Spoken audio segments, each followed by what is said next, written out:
বৈষম্য বিরোধী ছাত্র আন্দোলন বাগেরহাট জেলার পক্ষ থেকে খায়রুল ইসলাম আপনাদেরকে সালাম দিচ্ছেন।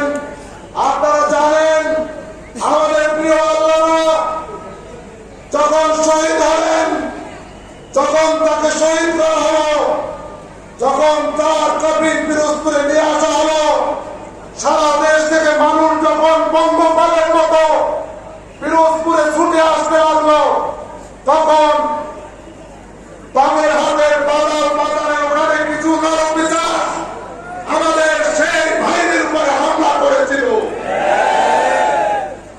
আমরা লক্ষ্য করেছি গত 14 তারিখে সেই দিন বাজারবাসী তার প্রতিবাদ স্বরূপ এরকম বিশাল সমাবেশ করে দেখিয়েছিল যে বাজারবাসী সেই অন্যায়ের সাথে নাই, বরং আল্লামা সাইদির অনুসারীদের সাথে যে অন্যায় করা হয়েছে তারা তার প্রতিবাদ করে।